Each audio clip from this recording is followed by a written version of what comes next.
Hello everyone and welcome to our COVID-19 Rural Remote Response webinar for this Tuesday the 21st of April.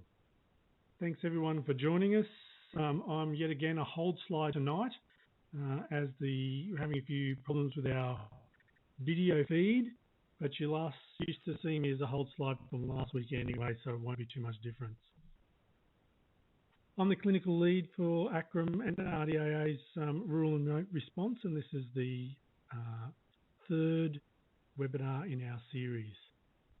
Before we start tonight, I'd like to acknowledge the traditional owners of the land in which we meet right across Australia, recognise their elders, past, present and emerging, and welcome any Aboriginal and Torres Strait Islander people who are joining us on the webcast tonight. We've had a great response so far to our webinar series, and there's 170 participants registered for tonight. If you're new to our webinar series, to ask a question, there's a little blue hand icon in the top of the screen, and you can send through your questions for us. We'll try to get through as many questions as we can. If we don't make it to your question, we'll try and address that question in another webinar, or we'll put up some prepared answers to your question in our weekly COVID-19 bulletin. Each of the presenters will speak briefly for us tonight, and then we'll go on to questions in the second part. So I'll briefly introduce our four panellists for tonight. Professor Paul Worley, the National Rural Health Commissioner based in Adelaide, who's joining us tonight from down there. Dr. Caitlin White, Rural Generalist based in Broome, currently undertaking a role in contact tracing. Dr. Ebony Vandermeer, an RG with advanced skill in mental health, joining us from Cooktown. And Dr. Shannon Knot, Executive Director of Medical Services for Western New South Wales Local Health Districts, leading the Rural Generalist collaborative models and integrating systems providing care.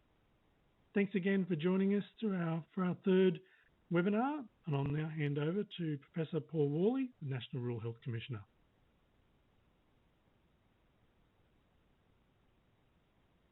Thanks, Adam, and thanks everybody for joining us tonight. Ninamani, welcome from the Adelaide Plains, the Kaurna people, and I am very fortunate to have inherited the care that they have for this land, and to be able to know the way they care for it on an ongoing basis. And it's great to be speaking to you from whichever part of Australia you are living in, caring for and working in. Tonight we've got the opportunity to pause for an hour to learn from a new generation of rural generalists who are leading innovation around our country in areas that have really been made very obvious to me that they are areas that are of great concern to rural doctors across the country. How are we managing the contact tracing? It's the strategy that Australia has adopted, one of detection, quarantine with tracing, and closing the borders, and essentially that's the main strategy that we've had, in addition to the social distance.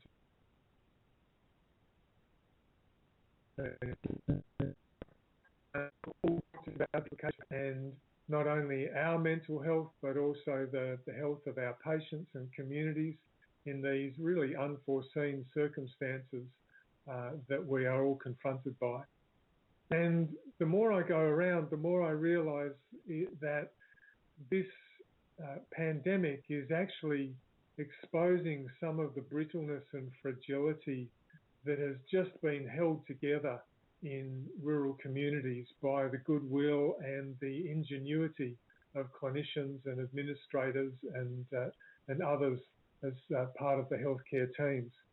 And more than ever, we need to rethink the way we bring teams together, the way we work together across the traditional boundaries that we call towns, or council areas, across the traditional boundaries that we call different practices, across the traditional boundaries that we call professions, across the different boundaries that we call disciplines within the profession of medicine. So the opportunity for us to rethink and redesign in many ways our health services. The government has just announced nearly $60 million to assist in the retrieval of patients acutely ill during this pandemic. And that's fantastic news for those of us who live and work in the remote areas of Australia, to know that we've got that backstop there through the RFDS and other carriers. But more important than that, we want to make sure that our system is actually designed so it's providing a really good backstop for us and for our patients.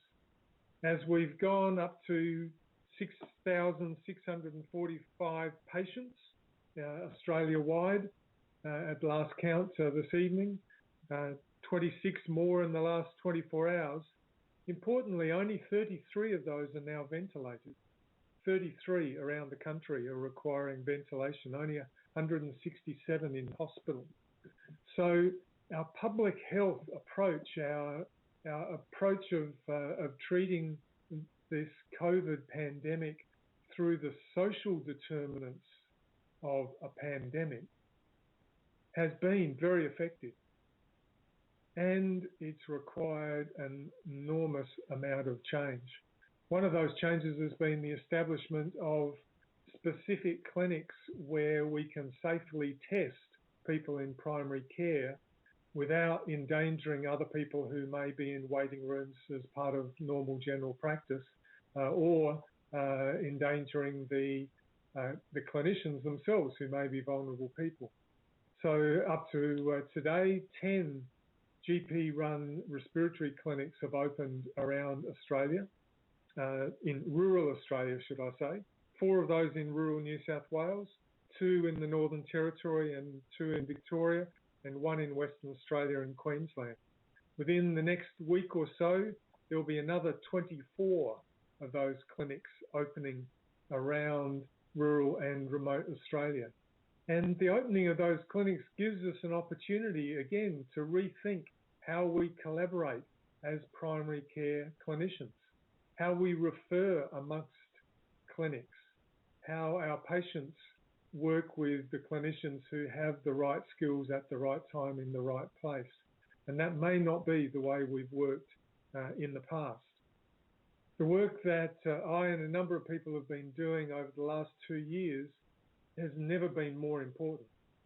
That work of creating a workforce that is not just enough for rural and remote Australia, but is plenty enough. A crisis like this has made us realise we can't live on the edge in terms of workforce. We have to build in redundancy. We have to build in surge capacity to our rural and remote workforce. And the National Rural Generalist Pathway will do that. We'll create that capacity, and we'll create people who are trained to provide the care that our patients need and deserve. The 3 people who we'll hear about today are examples of that. When I go to my practice on Friday, I work with people who are committed to that sort of practice. And it's great to see that even in the midst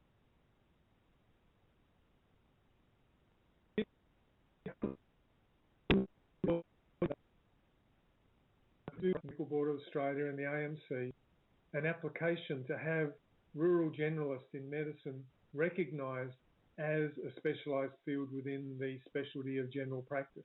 This national recognition will assist us in creating teams across borders and in providing a career that's going to be attractive to the next generation.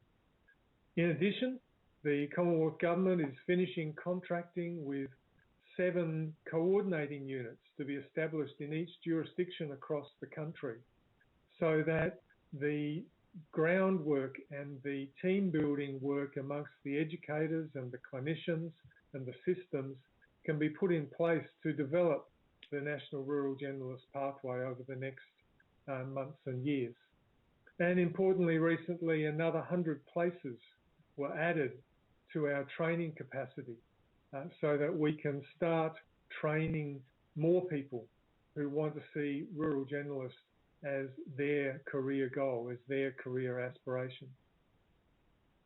So we're putting in place those building blocks that are needed in terms of our personnel.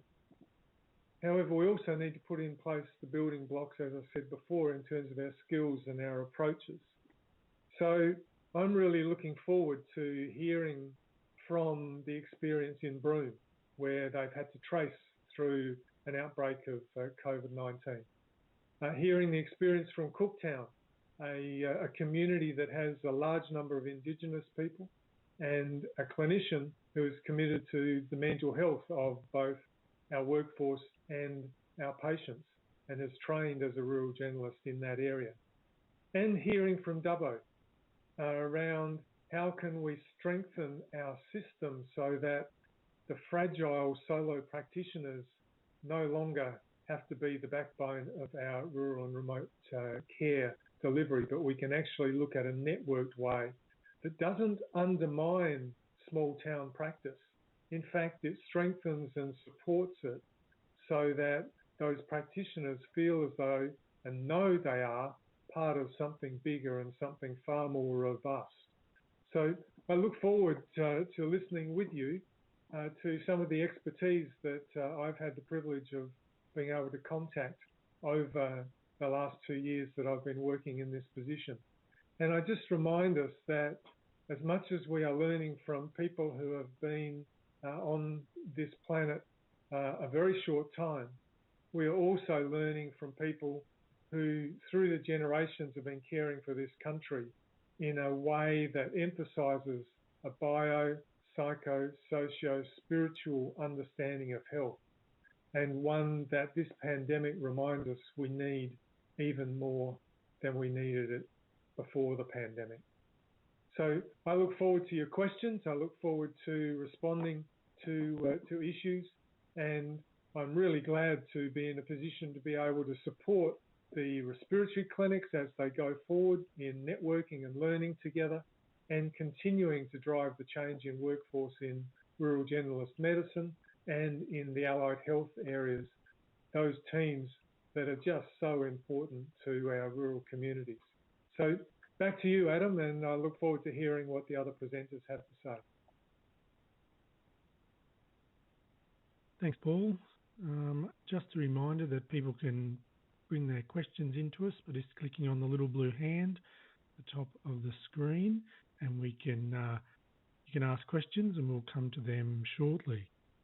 Caitlin White is a rural generalist based up in Broome and has currently been undertaking a role in contact tracing. Caitlin, the floor is yours. Caitlin White is a rural generalist based up in Broome. Can hear a bit of feedback there. But hi, thank you, Adam. As Adam said, my name is Caitlin, and saying hi to you from Broome, WA. I work as a GP in remote Aboriginal communities and also as a public health registrar in the Kimberley region. As you probably know, the Kimberley is in the northwest of Australia. It's about twice the size of Victoria, has a population of 35,000 people roughly, and about 40% of those people are Aboriginal. So I work for a Aboriginal community-controlled health organisation called CAMS, Kimberley Aboriginal Medical Services, and we support and represent the interests of 7 independent Kimberley art shows right across our region. We provide leadership and advocacy for our member services, as well as providing primary health care services to 5 remote Aboriginal communities in the Kimberley. But for the last month, CAMS has actually sent me to work for the local public health unit, Kimberley Population Health Unit, which is the WA Health Department public health unit through WA Country Health Services, and they've sent me across to assist with our regional public health response to COVID-19.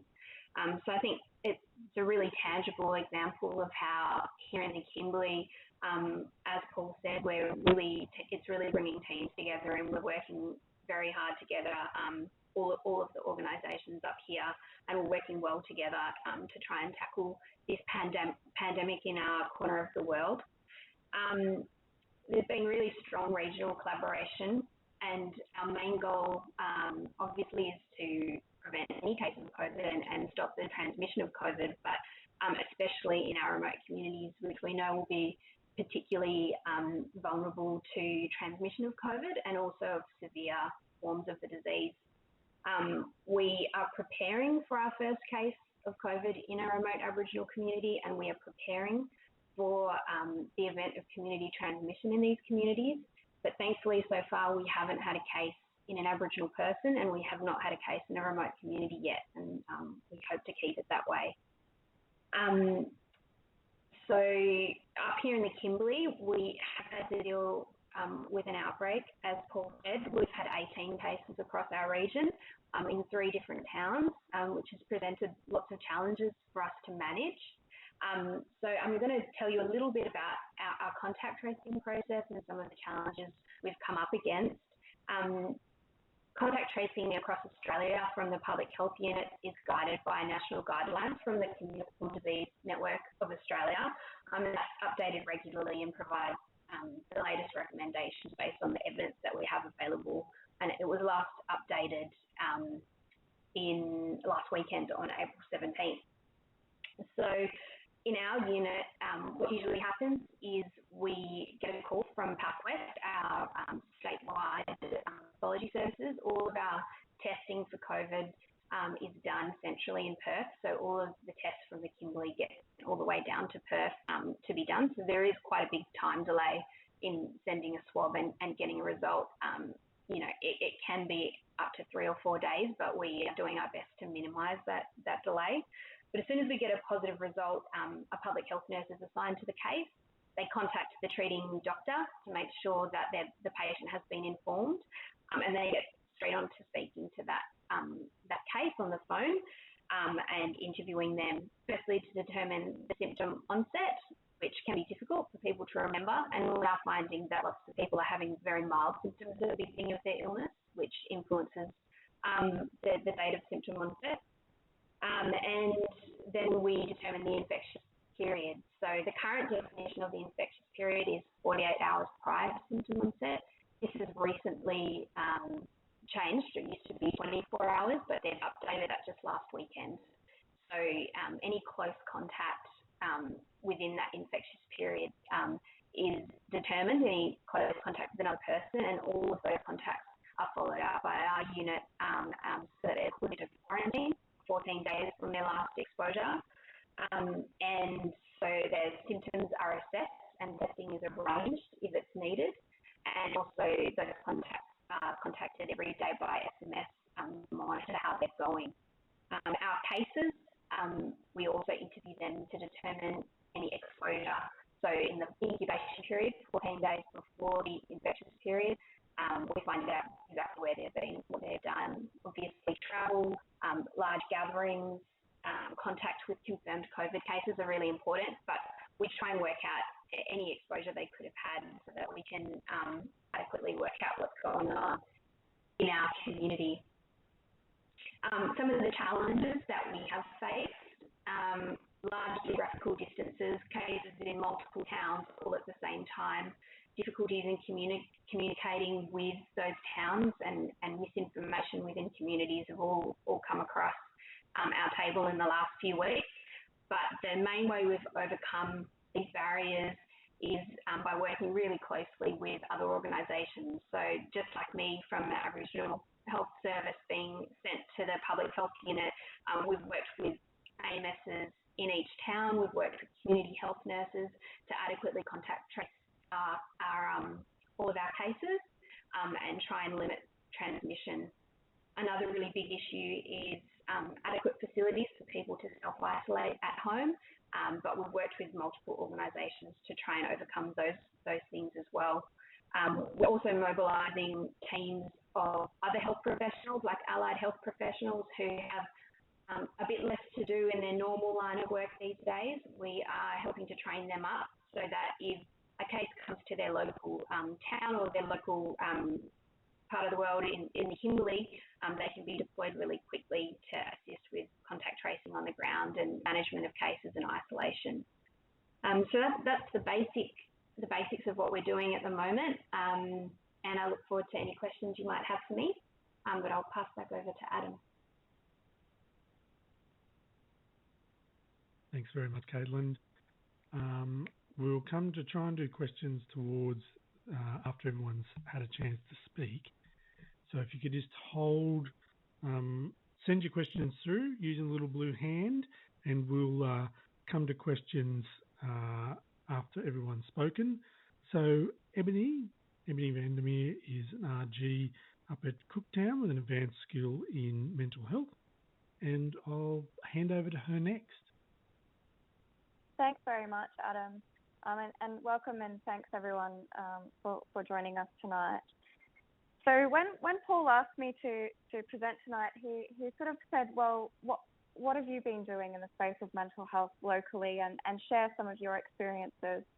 And so I thought I would try and collate sort of what I've been thinking and planning and working on with my teams across the health service and within our community over the last sort of few months. And I came up with 4 points, so I'll go through those sequentially. I guess the first thing that is important, and one of the things that I realized early on was to recognize that people are really struggling with this pandemic, and not only the community and our patients, but significantly the staff.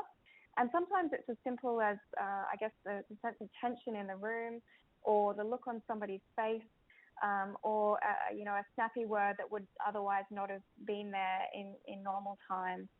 And I guess just being aware of those emotions and your own emotions and body sensations, and being prepared to acknowledge and validate those, and really being, I guess, mindful of where everybody's at in your team, and kind of the general sense around what's happening in your community.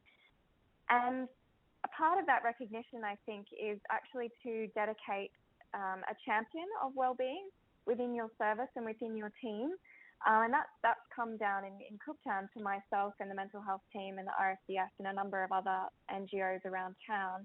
But that's kind of been our allocated role within the health service throughout this time. And that I guess, allocation of roles, while we don't have yet a case of COVID in the Torres and Cape, has been really beneficial, because that's allowed us to focus on it specifically. The second thing that I think is really important is to create a space for this to be open, for people to talk about it. Now, this is going to be individualized to your service, and for us, it was about creating connections. So we developed a Facebook group for our health staff. We identified that morning handovers were really important to us, and that we were going to do them by VC to maintain social distancing.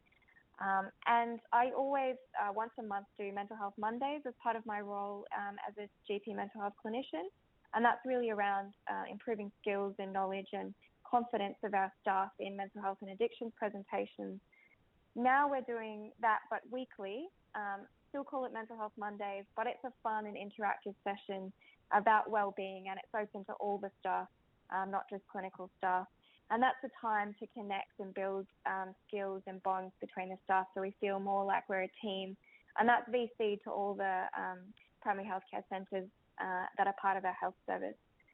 I've started conversations with the different organisations that provide mental health and wellbeing services locally to say, look, what are you doing? How are you adapting to these times? You know, it's not a time to sit back on your laurels. We've got to get up and help the people that we can and support each other as best we can. And I guess in terms of extension of direct clinical services, my own GP mental health clinics, which are normally face-to-face outreach clinics, run now entirely by phone and VC. And I guess I have opened them up to staff and said, contact me and we'll make a time. And I may not necessarily be the one treating that staff member, but I can be a link between them and the appropriate service. and sort of acting as a way as a central point of contact, so that people feel like there's that support there and they can go to me, they know my face, and not just within the health service but within the community as well. We put signage and resources around the hospital, and one unexpected benefit of COVID is that everybody's cleaning. So the tea room looks spectacular, and that inspired me because it was then more comfortable space to be in. That inspired me to clean up the doctor's room, get rid of those journals that were 15 years old, and really try and add some greenery and some light and some comfort to people's workplaces, because it is a place that we're now spending more time at our desks. Our work life has drastically changed, at least in Cooktown. And that's really been positive for the staff. They've really enjoyed that. Building on essential skills is the next area that I think that, it can be hard to know where to start in trying to build the well-being of your staff, but most people know what makes them well. And it's about reconnecting individuals with what they already know works for them and working around how they can, do this in a time of social distancing. And there's lots of resources on wellbeing out there, freely available on the internet. Healthy Mind Platter, PermaPlus, lots and lots and lots of stuff out there. And face-to-face sessions, my Mental Health Mondays, the kind of stuff we've been doing is the 6 building blocks of wellbeing, building on those, and getting people to share their ideas, getting creatives drawing their anxiety monster, their COVID warriors, and sharing their feelings about that with the group, and doing some drawing. And the third session we just did this week was a focus on kindness, so random acts of kindness, and really getting that to spread amongst our health service and also within our staff's homes and so on and so forth. And the last thing I think has been really lovely has been a sense of, from management, I guess, creating purpose out of chaos. And I think this is really important. So planning, preparing, doing signing up for,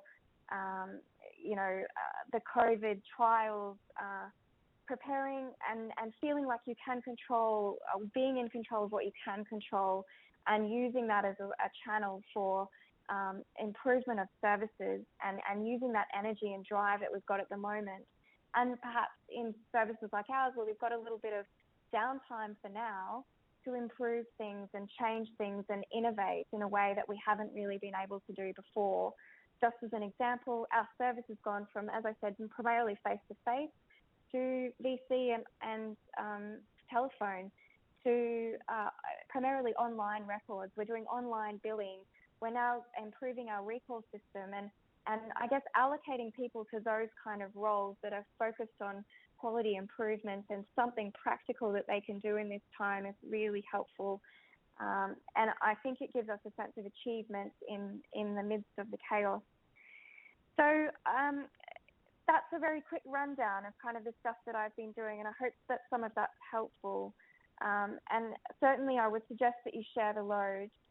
In all of this, I think really that the Mental Health All-Stars are the heavyweight lifters. And if you don't know what that is, please Google it, Mental Health All-Stars.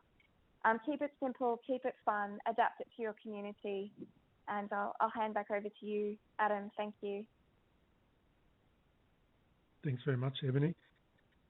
Okay, our last speaker is Dr. Shannon Knot. He's the Executive Director of Medical Services in Western New South Wales Local Health District.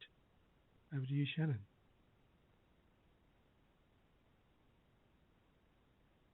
Thanks, Paul, for joining us this evening.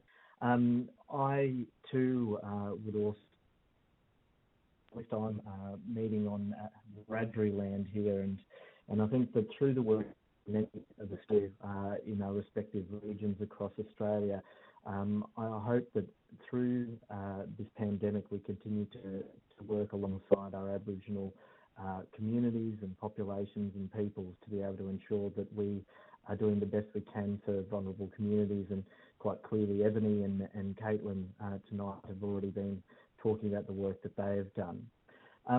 I just quickly in the next 5 minutes or so want to share with you a few initiatives that we're utilising across Western New South Wales Local Health District to be able to address some of the issues that we have in regards to pandemic planning and our responsiveness and building agility across our workforce. We, like many rural and remote regions across Australia, have struggled and continue to at the moment struggle to ensure that we have the right numbers of workforce on the ground across all health professions to be able to truly service our communities.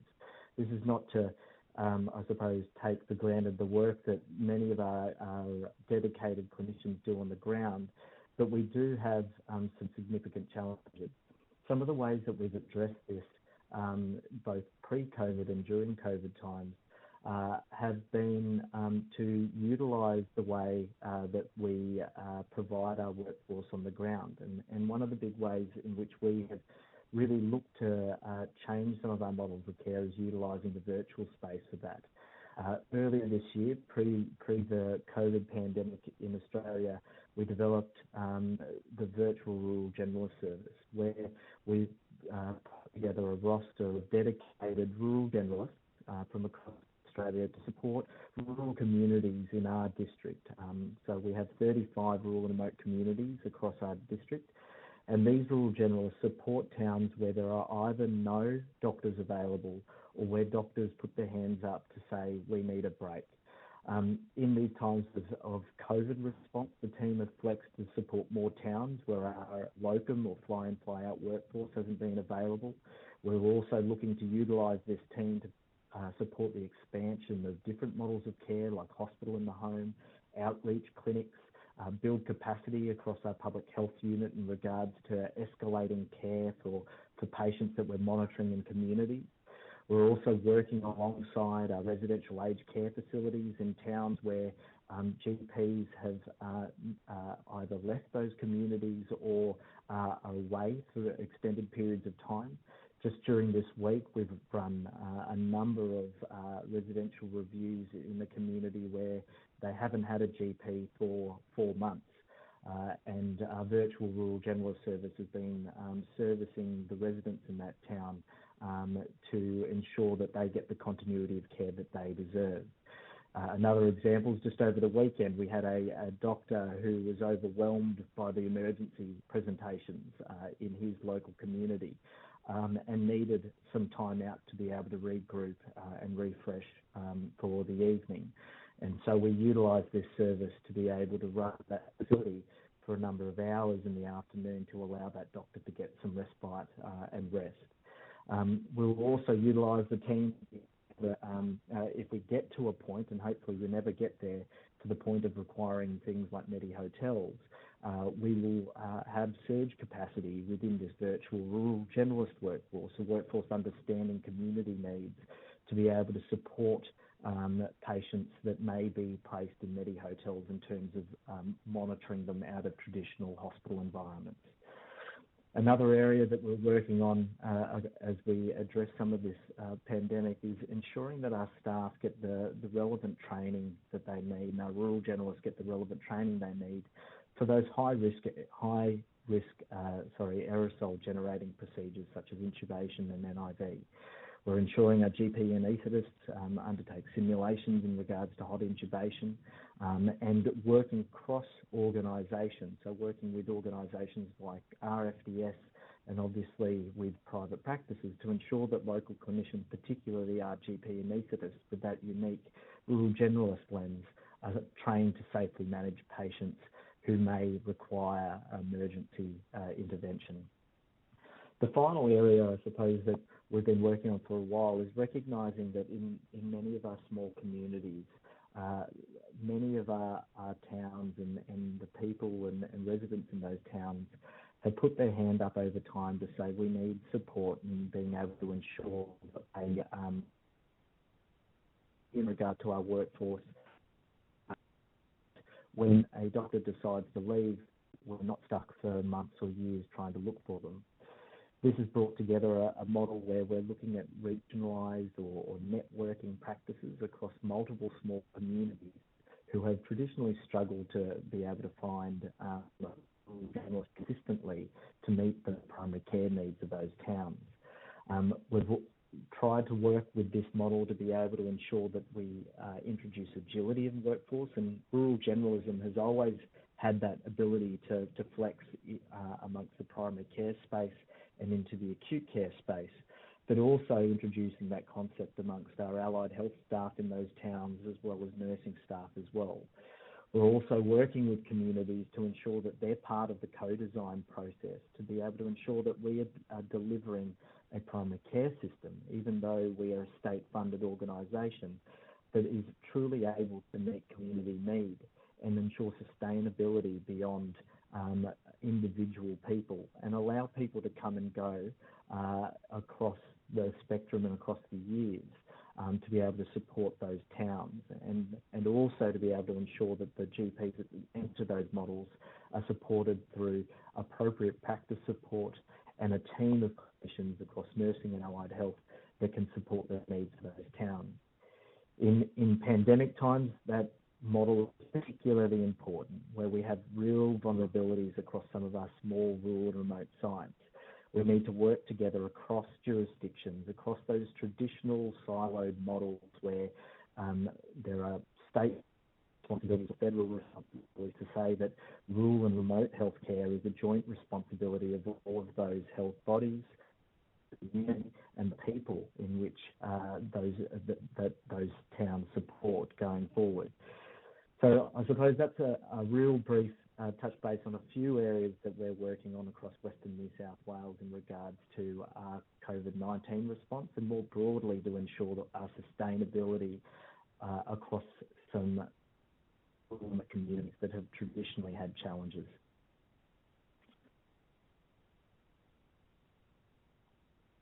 Thanks very much, Shannon. We might go to questions now. Just a reminder that if you've got a question, tag the little blue hand up the top and write your question in. Got a few questions that have rolled in, so we might start asking a few of those, and I might ask the first one to Caitlin. Comes from April. Can you explain how you're managing social distancing and sorry business in Aboriginal populations? And has there been any direct education with Indigenous groups regarding the virus and how they're responding to it? Caitlin? Yeah, sure.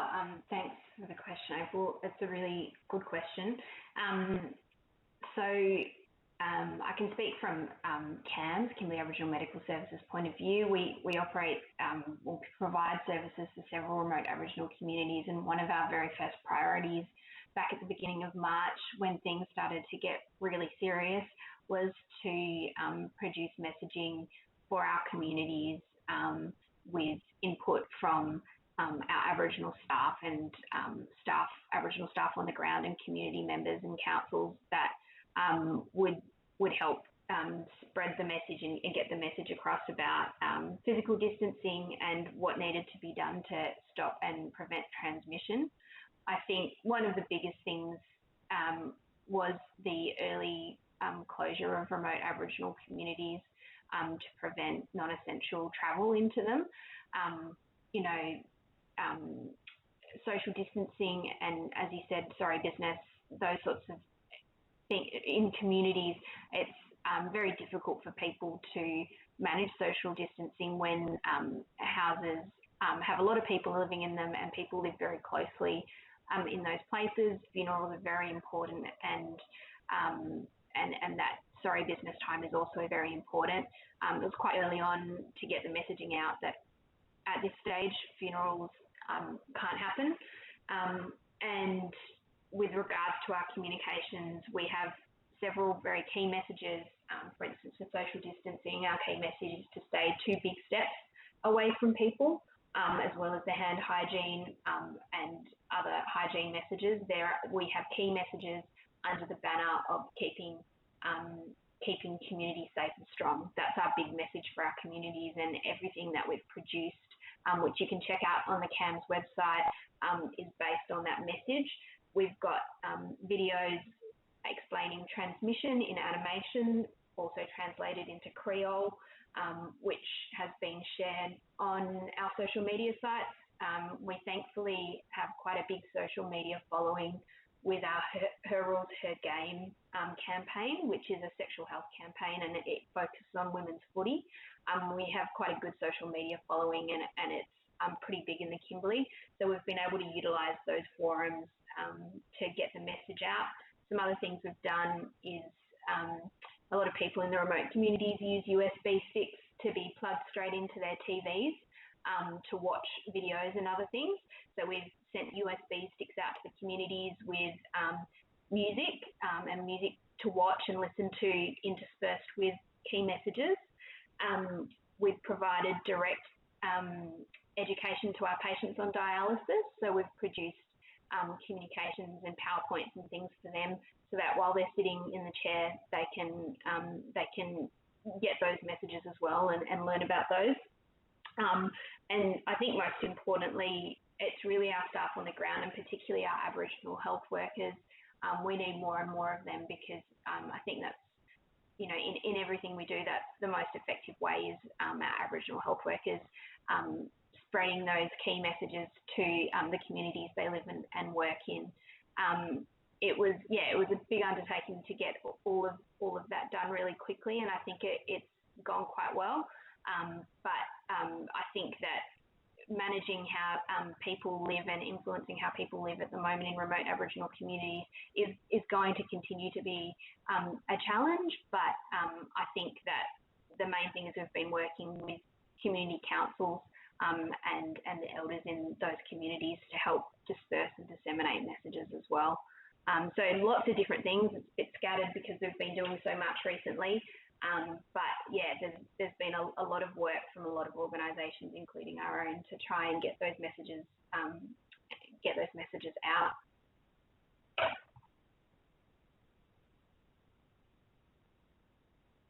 Thanks very much, Caitlin. Paul, question here from Richard about GP registrars and just about issues regarding pay issues, liability and remuneration falling off with issues around indemnity costs, etc., as people go to more telehealth. Have you got a comment or response for Richard there, Paul? Yeah, thanks, Adam, and thanks, Richard, for the question. Please say hi to Dale Ford and to Lisa Walker down there in Hamilton. A great teaching practice and a great rural generalist practice. And I imagine with the announcements today that we're getting back to some elective surgery, the colonoscopies and other parts of that hospital will start ramping up again. The issue you raised, though, around registrar remuneration and the liability, the after-hours calls, all of those things, really important issues. And in the consultation that we undertook in developing the National Rural Generalist Pathway, it was really as obvious as the nose on your face that the current system was actually proving to be, the current remuneration and employment systems were actually a disadvantage and were putting people off entering into general practice training and particularly rural generalist training. And so the recommendation in the pathway is that the employment benefits, the employment conditions, the pay, all of those things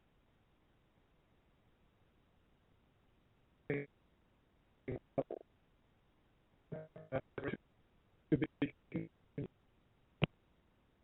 being a single employer so that those benefits can be taken with you are really even more important now. So just imagine that you have to switch employers and you lose all your sick leave in a time where sick leave actually becomes very relevant to otherwise healthy and fit people. Imagine that you're in a situation where you suddenly are having to work in a very different way, and it may be that the finances of the practice are under strain. We need to have some certainty for registrars that they are going to be able to have an income that they can rely on, conditions that they can rely on, and that they can plan around for them and for their families. And just as importantly, we need to know for the practices that there's some certainty about what is required, and that the funding for them is going to be available so that they can continue to plan to have registrars as part of their workforce. Another point that was raised in one of the questions was from Brian down in Tasmania. And Brian, thanks for the comment, because what you basically said was, hey, look, we've already developed fever clinics in our own practice weeks ago. And of course you have. And of course we have across the country. Our Southern Fluorio practice has done about 300 COVID-19 tests. Thankfully, up till now, they've all been negative. But we've had to do the full PPE kit to be able to do those safely. And I know a number of practices around the country have done that. The question I asked, though, and in your region, you're going to have a GP respiratory clinic starting up in Devonport very soon. The question I have, and I want to put out to colleagues around the country, is if, and it's no longer if, because they are being funded, the Commonwealth is funding these specific clinics as an additional resource to support rural practices and rural hospitals. How then do we best organise ourselves so that the benefits are as broad and as extensive as they possibly can be, so that these entities are not seen as a competitive input into the practice landscape, but they're actually seen as a nidus for collaboration. For instance, I was talking to one of the doctors who's organising one of these on the mid-north coast of New South Wales, and they've had doctors from multiple practices volunteer to be part of this clinic. Practices that previously were in dire competition with each other and are now collaborating to work in a common place, because they realise that this is a really simple way of keeping the rest of their practices very accessible and very safe for all their patients for the whole of the day.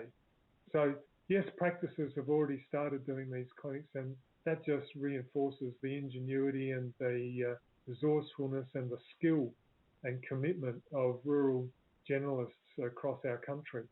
And we've now got this extra resource, so how do we make the most of it?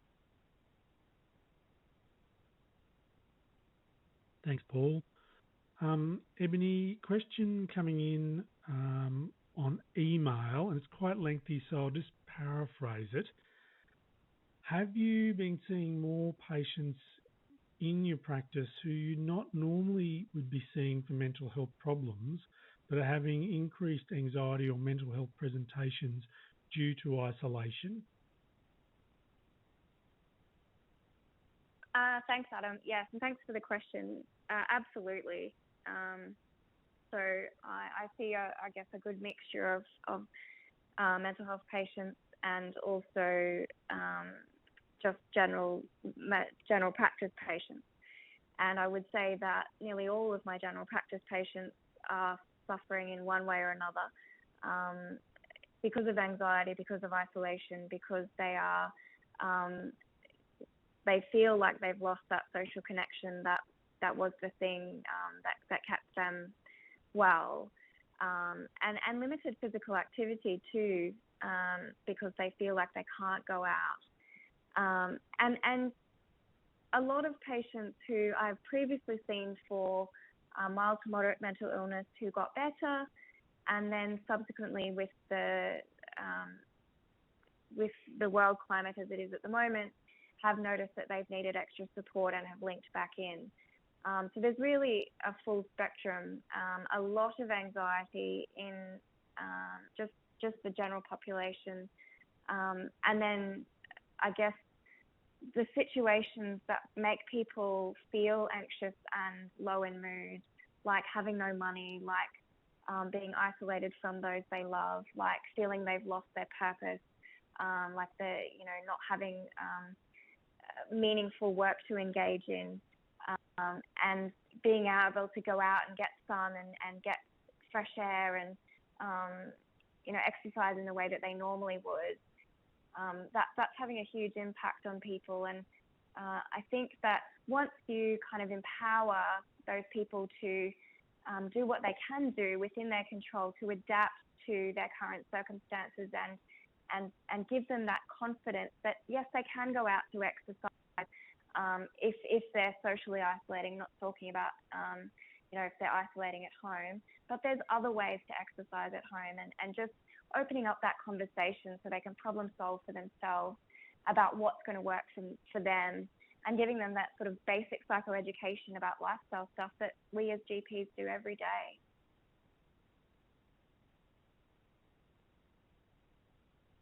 Thanks very much, Ebony.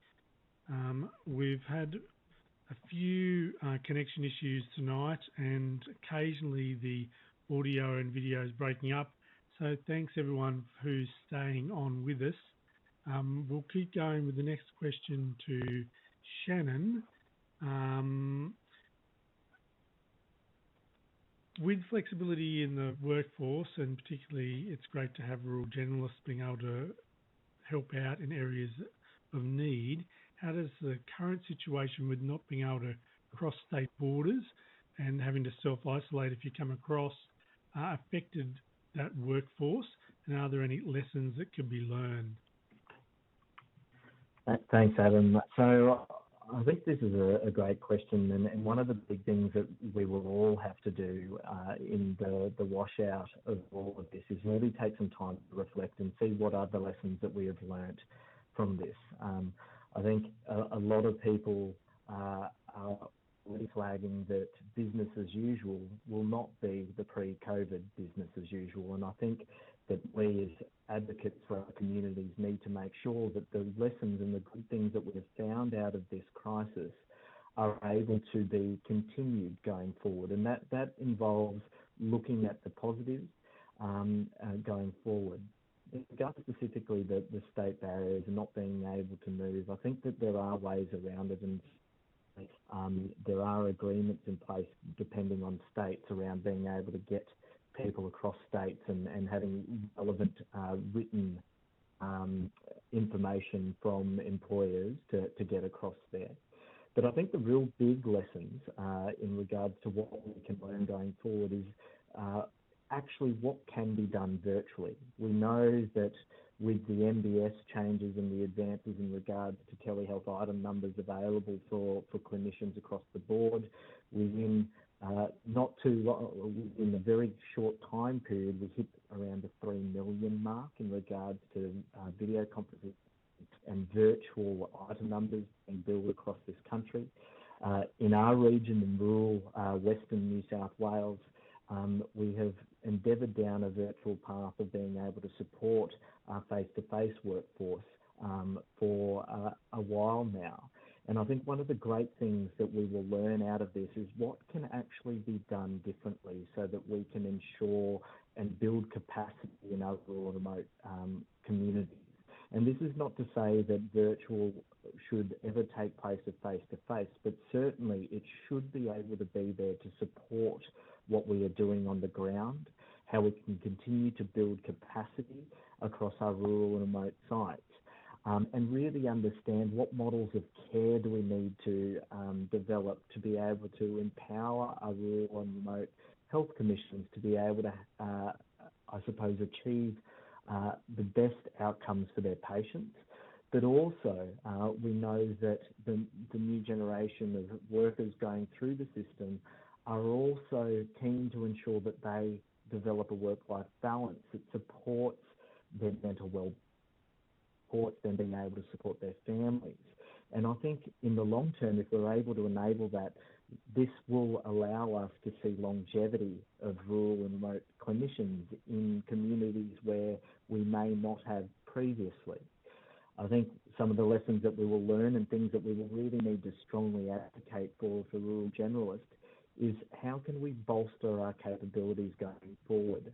We need to continue to push for better broadband, and I've already mentioned that a few people tonight have had internet issues, and I think going forward, this will really allow us to address some of the serious gaps in regards to access to care for our patients going forward. And that will certainly be a lesson learned in the washout of this. The other component of it, in least as well, our workforce going forward to enable multiple different types of, I suppose, access to care. Now, we obviously have the face-to-face models that are well embedded and different models in terms of face-to-face care. But also, how do we enable virtual models to be able to work alongside those face-to-face ones? Certainly for us to enable a virtual generalist service, we've had to empower and educate our nursing workforce, to upskill them, educate them, allow our rural generalists to work alongside our nurses hand in hand, and also look at how do we bring services like our ambulance services in our rural and remote towns into hospitals to assist in times of emergency and crisis.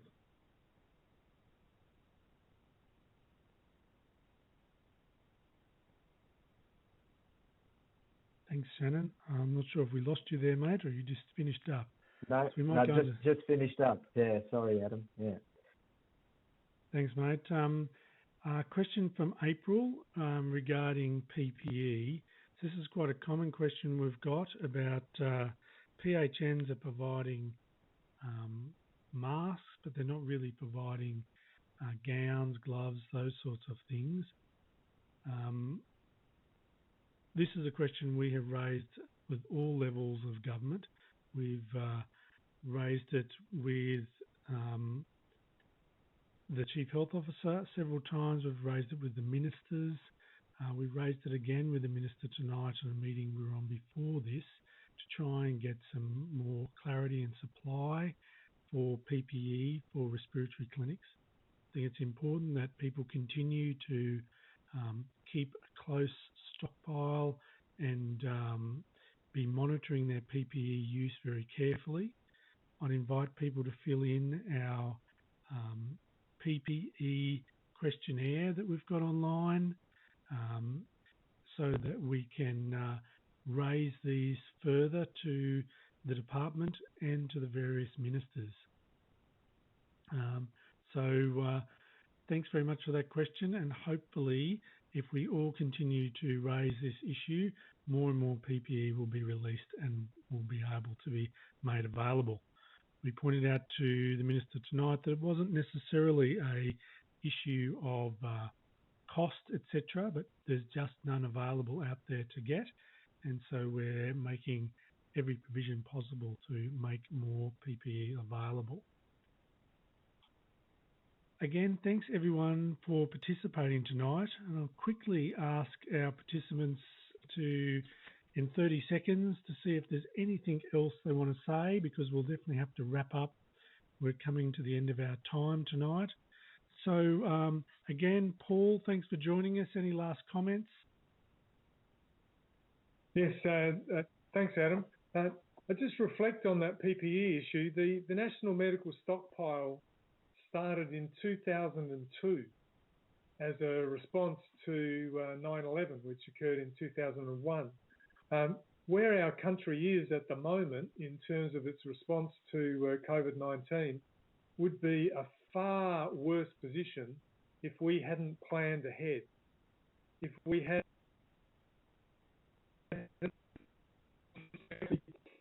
supplies that was greater than the minimum need at any one particular time. And in particular, what we've been talking about tonight, planned ahead in terms of our supply chain for providing that equipment. It just reminds me so much about our planning for workforce. the supply chain, when we think of our rural clinician workforce, is our training. That's our supply chain. And we have historically outsourced that. Just as we have outsourced our supply chain in PPEs to other countries, in rural Australia, we have outsourced our supply chain of workforce to the cities. I hope that COVID-19 is the stimulus we need to be able to have the equivalent of a national medical stockpile in terms of our rural workforce. We can actually plan to have our own supply chain, grow our own workforce. And I just want to encourage people that the building blocks are being put in place to do just that. Thanks, Paul. Caitlin? No, thank you all for participating. It's good to hear perspectives from around the country. I think the workforce issue is a big one, and rural clinical schools and rural training pathways are the way forward. Just with our workforce in the Kimberley, a lot of people are coming from interstate, and the isolation criteria is difficult to manage, but from an Aboriginal health perspective, it's worthwhile. Our organisation is happy to pay for people to isolate before they go to remote communities. So, thanks very much for joining us, Caitlin. Ebony? Thanks, Adam, and thanks everyone for your contributions tonight and for joining us. I guess my message is more to each of you around looking after yourself in all of this. Please do just take the time to check in with yourself and look after yourself in the ways that you might not ordinarily do in times when it's business as usual. These are extraordinary times, and the way we get through this is by looking after ourselves and facing it together. Thank you. Thanks, Ebony. Very important message there. Shannon, any last comments before I close out? Thanks, Adam. Look, just to reiterate what I was saying before, the biggest, I suppose, lost opportunity for us going forward after this all is not actually taking the time to reflect on what can we do better in terms of care. Paul's mentioned ensuring that we reinforce change, and we have also had the challenge of making sure that we look after ourselves going forward as well as looking after our communities.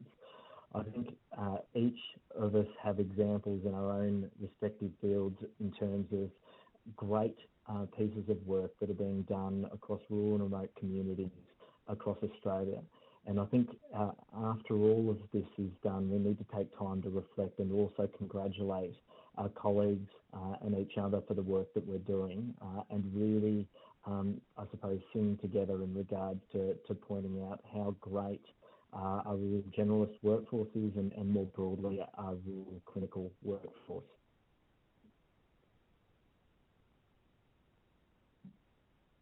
Thanks very much, Shannon. So look, I'd like to draw our webinar to a close. I'd like to thank all the attendees for coming online. Particularly like to thank our speakers for making time tonight to talk to everyone. A reminder to check out our COVID-19 bulletin that comes out tomorrow. The recordings of this and previous webinars are available on the ACRM and RDA websites. We'd ask you to please complete your evaluation that's going to be emailed to you, and we can incorporate your suggestions and feedback into future webinars and include the evaluation topics for this one. Our topic for next week is the clinical care of the COVID patient, and that should be quite well attended. So registration will be open soon for next Tuesday's webinar, clinical care of the COVID patient. Again, thank you very much for joining us, and have a good night and stay safe.